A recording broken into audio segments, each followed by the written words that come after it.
गुरु प्यारी साध संगत जी, सभी को प्यार भरी राधा स्वामी जी।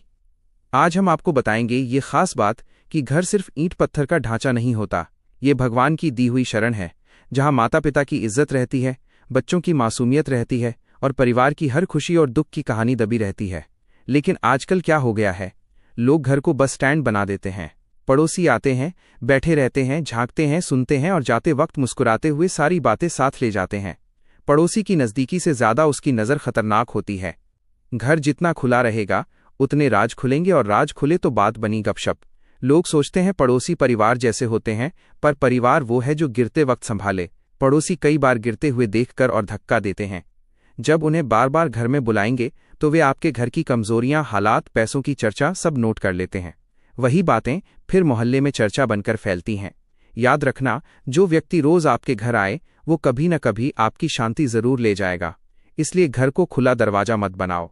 मर्यादा रखो, दूरी रखो और सिर्फ उन्हीं लोगों को घर में बुलाओ जिनका दिल साफ और नीयत अच्छी हो। बेटा, एक बात हमेशा सीने में उतार कर रखना कि घर वो जगह है जिसे हम सिर्फ रहने की जगह नहीं कहते, बल्कि उसे अपनी आत्मा, अपनी शांति और अपनी मर्यादा का आसरा मानते हैं। घर ईश्वर का दिया हुआ एक छोटा सा मंदिर है। यहाँ माँ बाप का आशीर्वाद बसता है, बच्चों की किलकारियां गूंजती हैं। घर की दीवारें हमारी खुशियों और दुखों की गवाही देती हैं।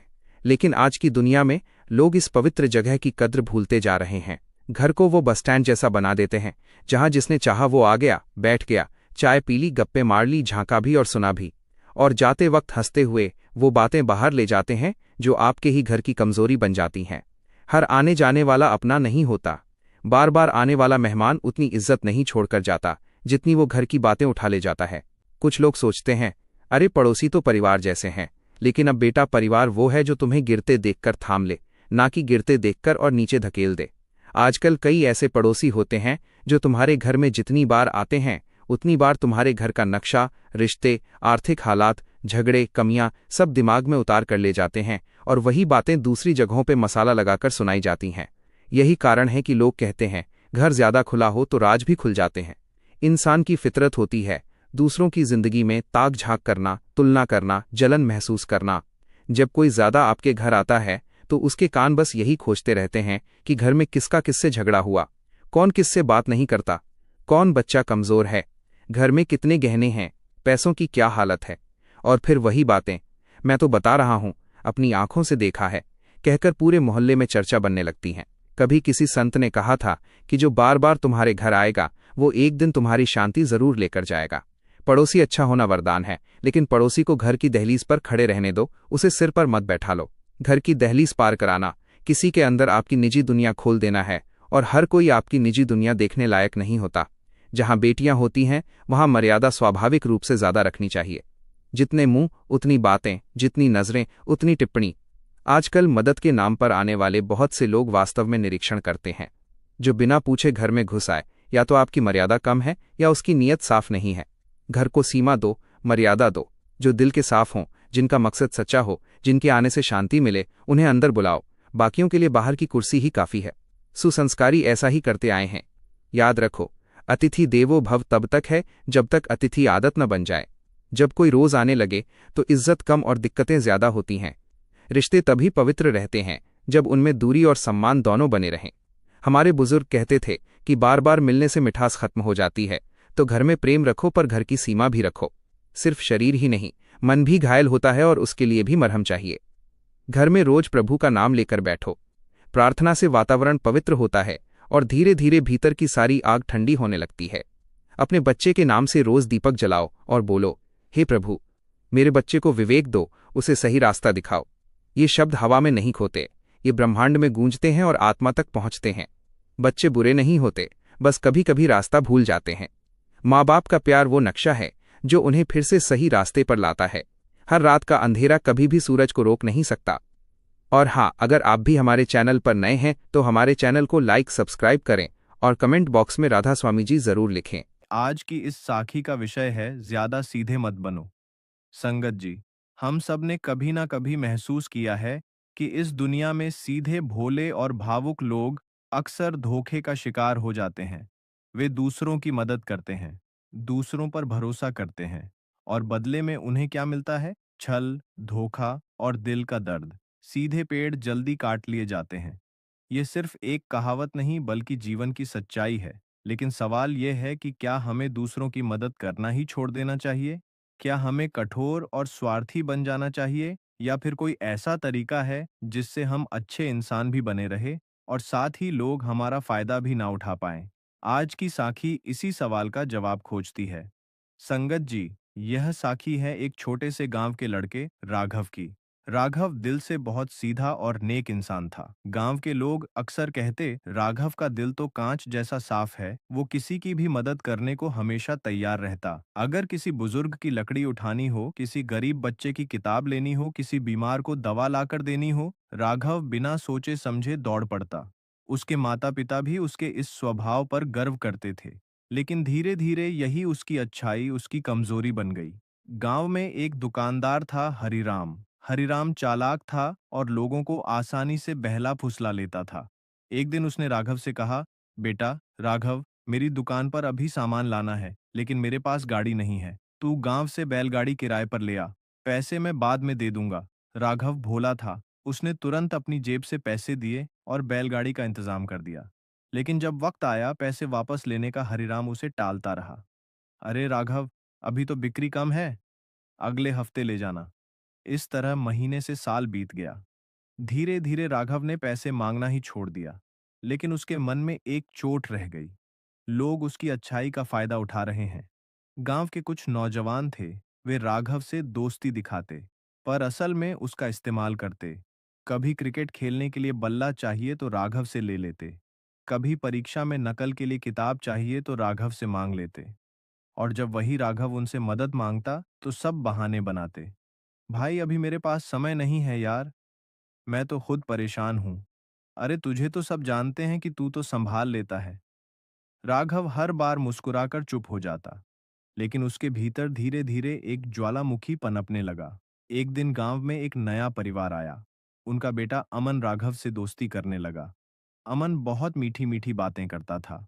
हर समय कहता, राघव भाई तुम तो मेरे सच्चे दोस्त हो, तुम्हारे जैसा दिलदार इंसान मैंने नहीं देखा। संगत राघव खुश हुआ। उसे लगा कि आखिर उसे एक सच्चा दोस्त मिला है। अमन ने उसका भरोसा जीत लिया। एक दिन अमन बोला, भाई मुझे शहर जाकर नौकरी का इंटरव्यू देना है, लेकिन टिकट और खर्च के लिए मेरे पास पैसे नहीं है। अगर तुम मदद कर सको तो। राघव ने बिना सोचे समझे अपनी जमा पूंजी उसे दे दी।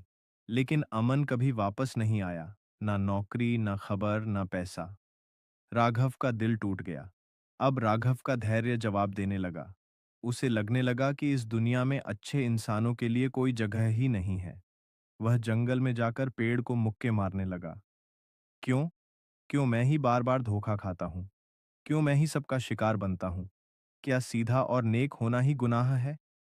उसके हाथ खून से भर गए, आंखों से आंसू बहते रहे। वह चीख चीख कर कह रहा था, अब मैं कभी किसी पर भरोसा नहीं करूंगा। अब मैं कभी किसी की मदद नहीं करूंगा। अगर दुनिया स्वार्थी है तो मैं भी कठोर बनूंगा। उसी समय वहां से एक साधु गुजरे। उनका चेहरा शांत था, आंखों में करुणा थी और कदमों में स्थिरता। उन्होंने राघव को देखा और कुछ देर चुपचाप खड़े रहे। राघव ने गुस्से में कहा, क्या देख रहे हो? मेरा तमाशा बना रखा है, जाओ यहां से। साधु मुस्कुराए और बोले, मैं तमाशा नहीं देख रहा हूं बेटा, मैं सिर्फ देख रहा हूं कि तुम अपने ही हाथों से अपने दिल को कैसे तोड़ रहे हो। राघव चीखा, आपको क्या पता मेरे साथ क्या हुआ है? हर कोई मुझे धोखा देता है, मैं सीधा हूं और इसी वजह से सब मेरा फायदा उठाते हैं। अब मैं कठोर बनूंगा। साधु ने धीरे से कहा, बेटा कठोर बनना समाधान नहीं है, लेकिन हाँ, ज्यादा सीधा बनना भी गलत है। याद रखो, सीधे पेड़ पहले काटे जाते हैं। अगर टिके रहना है तो लचीलापन भी चाहिए और ताकत भी। राघव आश्चर्य से उन्हें देखने लगा। तो क्या करूं? क्या इंसान को अच्छा होना ही छोड़ देना चाहिए? साधु ने मुस्कुराते हुए कहा, नहीं बेटा, अच्छाई मत छोड़ो लेकिन समझदारी सीखो। दुनिया में चलना है तो सीधे रहो, मगर इतने भी सीधे मत बनो कि लोग तुम्हें बेवकूफ समझ लें। साधु ने राघव से कहा, अगर तुम सचमुच सीखना चाहते हो कि अच्छाई और समझदारी को साथ कैसे रखा जाए तो मेरे साथ चलो। पास ही झरना है, वहां की शीतलता तुम्हारे मन को ठंडक देगी और मैं तुम्हें जीवन के 6 नियम बताऊंगा। 6 ऐसे नियम जिनसे तुम अच्छे भी रहोगे और कोई तुम्हारा फायदा भी नहीं उठा पाएगा। राघव की आंखों में उम्मीद की चमक आई। उसने कहा, हाँ महात्मा जी, मुझे सिखाइए, मैं थक चुका हूँ इस दर्द से। दोनों जंगल की ओर चल पड़े। रास्ते में साधु ने कहा, ध्यान रखना बेटा, दुनिया बदलने से पहले हमें खुद को बदलना पड़ता है। आज से तुम सीखोगे, ज्यादा सीधे मत बनो। राघव साधु के पीछे से चल रहा था। रास्ते में वह बार बार सोचता रहा, क्या सचमुच कोई तरीका है कि मैं लोगों की मदद भी करूं और धोखा भी ना खाऊं? क्या यह संभव है? साधु ने जैसे उसके मन को पढ़ लिया हो। मुस्कुराते हुए बोले, बेटा, यह दुनिया वैसी नहीं है जैसी तुम चाहते हो। यहाँ हर रंग का इंसान मिलेगा, कोई सच्चा, कोई झूठा, कोई लोभी, कोई ईमानदार। तुम्हारा काम यह नहीं है कि दुनिया को बदलो। तुम्हारा काम है खुद को इतना समझदार बनाना कि दुनिया चाहे जैसी हो, तुम सुरक्षित और शांत रहो। राघव ने सिर हिलाया और चुपचाप उनके पीछे चलता रहा। कुछ देर बाद वे एक सुंदर झरने के पास पहुंचे। साफ शीतल पानी चट्टानों से गिर रहा था। पक्षियों की चहचहाट और पानी की कलकल मिलकर एक मधुर संगीत बना रहे थे। साधु ने कहा, यही प्रकृति हमें जीवन का पहला पाठ सिखाती है। पानी देखो, कितना सीधा, कितना निर्मल, लेकिन जब इसे रोकने की कोशिश की जाती है तो यह रास्ता बदल लेता है। पत्थरों से टकराकर भी यह रुकता नहीं, बल्कि बहने का नया मार्ग बना लेता है। इसीलिए बेटा, सीधा रहना बुरा नहीं है, लेकिन अगर कोई तुम्हारा रास्ता रोकता है तो बेवकूफ बनकर वहीं अटक मत जाना। रास्ता बदलना सीखो। राघव ध्यान से सुन रहा था। पहला नियम, भावनाएं दिखाओ, कमजोरी नहीं। साधु बोले, बेटा, तुम्हें सबसे पहले यह समझना होगा कि धोखा उन्हीं को मिलता है जो अपनी भावनाओं को कमजोरी की तरह दिखा देते हैं। तुम्हारा दिल अच्छा है, यह तुम्हारी ताकत है। लेकिन जब तुम बार बार रोते हो, अपनी तकलीफें सबको बताते हो, तब लोग समझ जाते हैं कि तुम्हें बहलाना आसान है। याद रखो, तुम्हें दयालु रहना है, लेकिन यह किसी को पता नहीं चलना चाहिए कि तुम भावनात्मक रूप से कमजोर हो। संगत जी, अगर कोई तुम्हारे पास आकर रोता है, दुखी होने का नाटक करता है और कहता है कि मुझे पैसे चाहिए, तो तुम तुरंत मत दे देना। पहले समझो और सोचो कि सामने वाला सचमुच दुखी है या नाटक कर रहा है। सीधे इंसान की सबसे बड़ी गलती यही होती है, वह सामने वाले के आंसू देखकर तुरंत पिघल जाता है। जो पिघलता है वही टूटता है। राघव ने पूछा, तो क्या इंसान को किसी की मदद नहीं करनी चाहिए? साधु मुस्कुराए, मदद जरूर करो, लेकिन सोचकर मदद दिल से करो। मगर दिमाग का ताला खोलकर याद रखो, संवेदनशील होना गलत नहीं है, लेकिन बेवकूफ बनना गलत है। राघव ने गहरी सांस लेकर कहा, महात्मा जी, यह तो सही है, लेकिन कई बार तो सामने वाला अपना दर्द इतनी सच्चाई से कहता है कि समझ ही नहीं आता कि वह झूठ बोल रहा है या सच। साधु हंसे और बोले, यही तो फर्क है, भोलेपन और समझदारी में। भोला इंसान सुनकर मान लेता है, समझदार इंसान सुनकर परखता है। तुम्हें सुनना है, लेकिन तुरंत मानना नहीं है। लोग तुम्हें अपनी तकलीफ बताएं तो सहानुभूति दो, लेकिन तुरंत समाधान मत दो। यही है पहला नियम, अपनी भावनाएं अपने पास रखो, कमजोरी मत दिखाओ। दूसरा नियम, भरोसा धीरे करो। तुम्हारे साथ सबसे बड़ा खेल लोगों ने तुम्हारे भरोसे से खेला। भरोसा समय मांगता है। जैसे बीज तुरंत पेड़ नहीं बनता, वैसे ही रिश्ता तुरंत भरोसेमंद नहीं बनता। जल्दी भरोसा करना सबसे बड़ा धोखा है जो इंसान खुद को देता है। तीसरा नियम, चापलूस से बचो। जो हर समय तुम्हारी तारीफ करता है, वह सबसे बड़ा दुश्मन है। सच्चा दोस्त वह है जो जरूरत पड़ने पर सच बोले और सुधार करे। राघव को अपने अनुभव याद आए। बनिए की मीठी बातें और उसका फायदा उठाना। चौथा नियम, दिखावा मत करो। अपनी ताकत और खुशियां सबको मत बताओ। अगर किसान अपनी फसल का ढोल पीट दे तो चोर पहले उसी के पास आते हैं। ताकत छुपाओ, सरल रहो। राघव ने याद किया। तनख्वाह मिलते ही उसने सबको बताया और फिर सबने पैसे मांगे। पांचवा नियम, अपना मूल्य पहचानो और ना कहना सीखो। साधु ने गहरी आवाज में कहा, राघव, तुम्हारे जैसे सीधे लोग सबसे बड़ी गलती यह करते हैं कि वे सबको खुश करना चाहते हैं। कोई भी उनसे मदद मांगे तो वे नाना नहीं कह पाते। धीरे धीरे लोग उन्हें इस्तेमाल करने लगते हैं, क्योंकि जो व्यक्ति अपनी कीमत नहीं पहचानता, दुनिया भी उसकी कीमत नहीं समझती। साधु ने समझाया, मान लो बेटा, किसी के पास हीरा है, लेकिन वह उसे सड़क पर फेंक दे, लोग उसे पत्थर समझकर लात मार देंगे। लेकिन अगर वही हीरा सुनार के पास जाएगा तो लाखों करोड़ों का बिकेगा। इंसान भी ऐसा ही है। अगर तुम खुद को मामूली समझोगे तो लोग तुम्हें यूं ही इस्तेमाल करेंगे, लेकिन जब तुम अपनी अहमियत पहचानोगे तभी लोग तुम्हें इज्जत देंगे। राघव की आंखें भर आईं। उसने कहा, महात्मा जी, यह बात तो मेरी जिंदगी की सच्चाई है। जब भी कोई मुझसे उधार मांगता था, मैं मना नहीं कर पाता था। जब भी कोई मुझसे काम करवाना चाहता था, मैं सब कुछ छोड़कर उनके लिए लग जाता था। और अंत में वही लोग मेरा मजाक उड़ाते थे। अब मुझे समझ आया कि ना कहना भी एक कला है, और यह कला अच्छे इंसान को मजबूती देती है। साधु ने गंभीर स्वर में कहा, यही है पांचवा नियम। अपने मूल्य को पहचानो और हर जगह सिर झुकाकर हाँ मत कहो। कभी कभी ना कहना सबसे बड़ा हाँ होता है, खुद की इज्जत के लिए। छठा नियम, सीधा रहो पर बुद्धिमान बनो। साधु ने अब अंतिम नियम बताया। राघव, जीवन में सीधापन बुरा नहीं है। ईमानदारी, सच्चाई और भलाई, यह सब बहुत बड़े गुण हैं। लेकिन अगर इन गुणों के साथ बुद्धिमानी ना हो तो यह गुण बोझ बन जाते हैं। एक तलवार तभी काम की है जब उसके साथ ढाल हो, वरना तलवार वाला खुद ही मारा जाएगा। इसी तरह अच्छाई तभी काम की है जब उसके साथ समझदारी हो। साधु ने कहा, जंगल में सबसे सीधा पेड़ होता है बबूल का। वह सीधा ऊपर बढ़ता है, लेकिन लकड़हारे सबसे पहले उसी पेड़ को काटते हैं क्योंकि वह सीधा और आसान होता है। जबकि टेढ़े मेढ़े पेड़ों को कोई नहीं काटता क्योंकि उनमें मेहनत ज्यादा लगती है। इसीलिए बेटा, सीधा रहो, लेकिन इतना भी मत कि लोग तुम्हें सबसे पहले काट दें। थोड़ी बुद्धिमानी, थोड़ी समझदारी, थोड़ी रणनीति जरूरी है। राघव ने हाथ जोड़कर कहा, महात्मा जी, आज से मैं वही करूंगा। मैं सीधा रहूंगा लेकिन मूर्ख नहीं। मैं नेक दिल रहूंगा लेकिन कमजोर नहीं। मैं भरोसा करूंगा लेकिन सोच समझकर, और मैं ना कहना भी सीखूंगा। साधु मुस्कुराए और बोले, बेटा, अब तुम तैयार हो।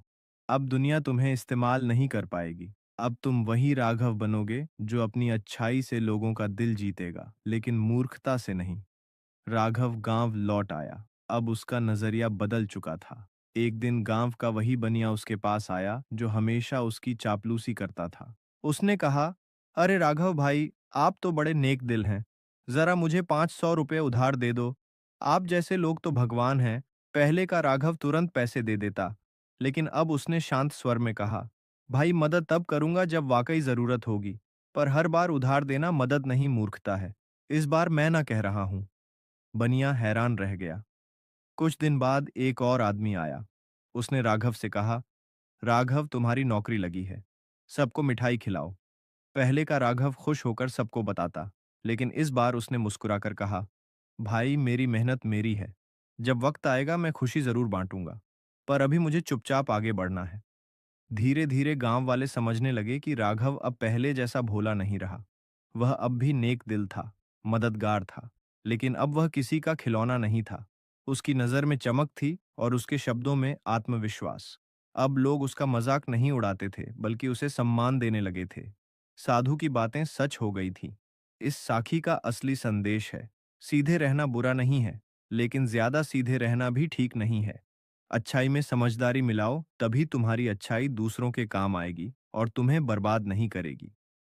कहानी का अंत। दोस्तों, अगर आपको लगे कि आप भी ज्यादा सीधेपन के कारण बार बार चोट खाते हो, तो इन 6 नियमों को याद रखो। नेक दिल बनो, लेकिन अंधे मत बनो। मददगार बनो, लेकिन अपने आप को इस्तेमाल मत होने दो। सच्चे रहो, लेकिन बुद्धिमानी के साथ याद रखो, सीधापन सोना है और बुद्धिमानी उसकी तिजोरी, बिना सोना चोरी हो जाएगा। तो संगत जी, आपको यह साखी कैसी लगी, हमें कमेंट बॉक्स में जरूर बताएं। और अगर हमारे चैनल पर नए हैं तो हमारे चैनल को लाइक और सब्सक्राइब कर दीजिएगा। राधा स्वामी जी।